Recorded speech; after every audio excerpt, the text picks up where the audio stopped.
Yo, what's up guys? Miss Water here.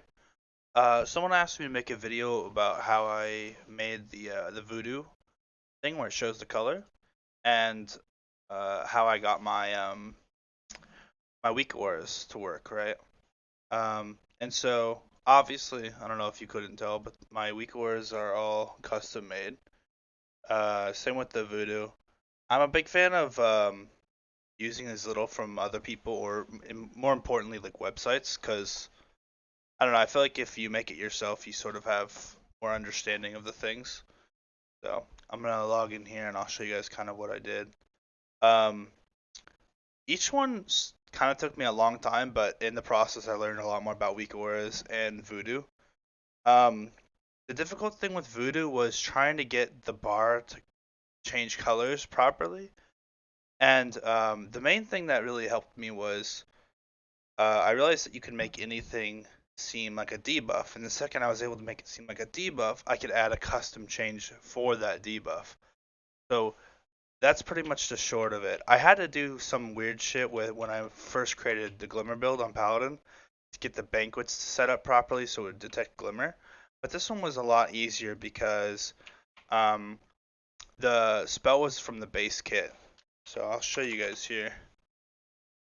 We'll do the Vuhdo thing first. So under debuffs, guys, you'll have a custom thing over here, okay?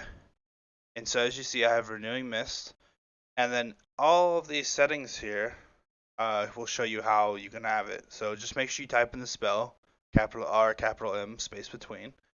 Make sure you guys select spell source mine, and then you guys can just have the bar change color. So you'll notice that the word color is different, and the bar is yellow. So when I click myself, boom, my name goes red, and the bar goes yellow. I probably don't need the red name, but it helps extra to be able to tell. You guys might just do the name, you guys might just do the bar color. And I want to say that I changed the colors um, over in here for debuffs. Let's see. States, yeah. So here it is, custom. So over here in states, this is how you change your custom color. Okay. So background and text. And so I was able to click it, and then you can see here's the text color, here's the background. And so this is in the color section, states. You come over here to custom, you can change the text color and the background color if you guys want. And look, just by deselecting one of these, I believe it'll no longer do it. Well, it doesn't even do the text there. Now it's not even registering for some reason. Maybe it's because I haven't hit OK. Let's hit OK and see what happens here. So there, boom. Now it's just the names that are red. So I might actually change some things moving forward here. One thing that I might do, now that I'm thinking about it, we might keep the yellow frame, and we might change the nameplate for enveloping mist. I think that might be the way we go about it, right? Um, so yeah, guys, that's how we did it. We just made it a debuff. Pretty simple stuff, and you can customize it all here. Um, okay, so let's talk about the weak auras. This was a bit of a struggle because there weren't really any. I guess this is a clusterfuck, but um, let's get to. Here we go. So this was a bit of a struggle. I know I wanted some big weak auras here, and due to the complexity of the build, I I really needed these kicks to be more simplistic. Uh, I'm 27 years old, becoming a bit of a boomer. Okay, my reflexes aren't what they used to be. I needed a way where the game would essentially just play itself, right?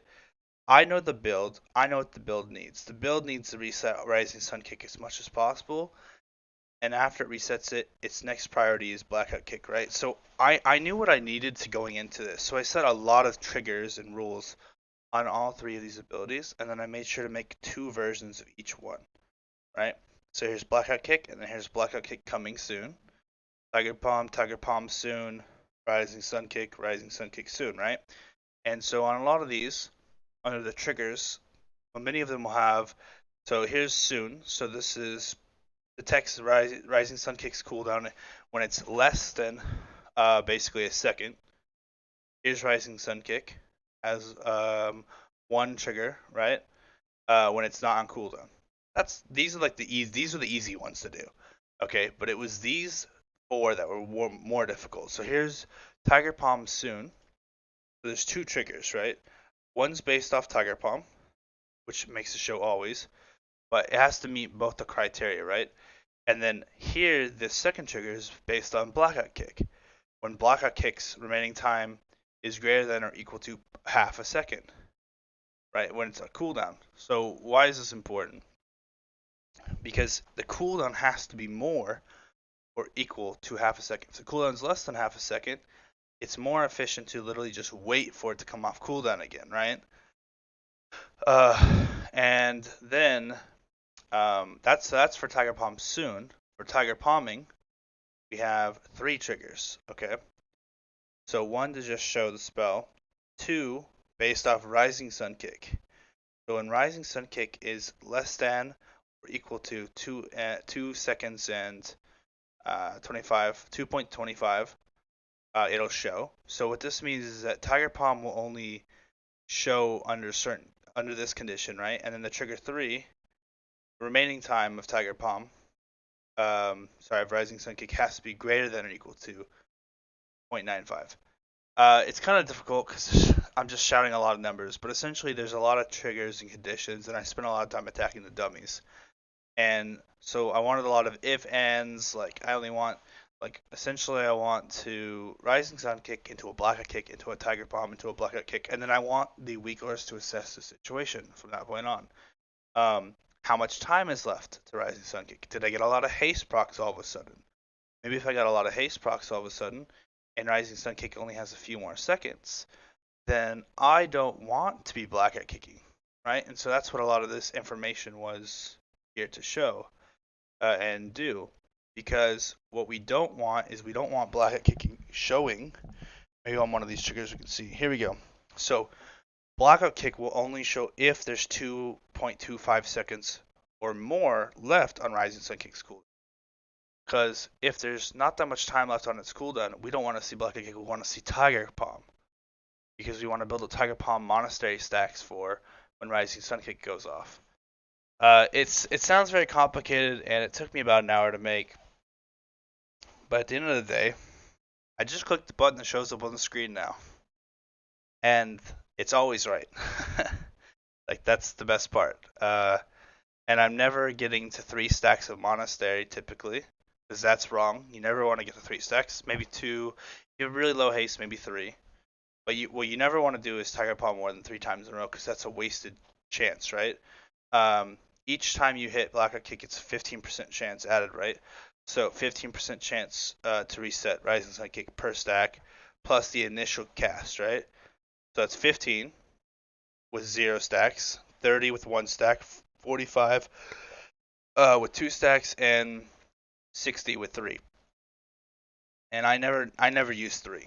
I just think it's kind of a waste, and there's really, I don't know, there's like no reason to do that, because you're trying to get it off cooldown as soon as possible, because it's not about how many resets you guys get, it's about how much time you shaved off what its previous cooldown was, right? Resetting a Rising Sun Kick that only had 1 second left on its cooldown doesn't mean anything. You basically did nothing. In fact, you wasted your potential chance to reset, because if you just waited 1 second, Rising Sun Kick, then gone for the reset, you might have got the reset then, and you would have gotten a full like 6-7 seconds off of its cooldown, right? So yeah, as far as like other weak auras, they're basic, just your basic trigger is show when it's not on cooldown. I don't understand why a lot of people like to show their weak auras when they are on cooldown. I think you should have a pretty good internal timer on your cooldowns, and know when something's coming up pretty soon. Or you can just like have your weak auras show when they're coming up within like the next 10 seconds. If your weak aura is not coming up within the next 10-20 seconds, then it really shouldn't be occupying like space in your head, right, for thinking about it. Either it's up or it's not up. Like, what are you gonna do, right? And we, as Mythic Raiders, will often do fights more than one time, especially when you're learning it the first time. So, you'll have plenty of attempts to learn when to do your cooldowns, and it's not like you have that many cooldowns as a Rising Mist Monk in the first place, right? Your revival doesn't really do that much, but your raw throughput is insane. So you're pretty much doing the same rotation in every situation. You're always just trying to kick. Um, as far as everything else, yeah, nothing too fancy. Everything else is pretty easy. Just your basic show on cooldown stuff. It was these three kicks that were exceptionally difficult. Um, yeah. So I don't know if that helped you guys. But I'll put all my links as usual at the bottom of the YouTube video, so then you can just copy the weak ores if you want them. You can always change the picture, guys, but if you change the picture, make sure you change it on all 6 of them, um, or however you want it to, right? You probably don't need it occupying this much space on your screen. So, I guess that is it. Thanks for watching.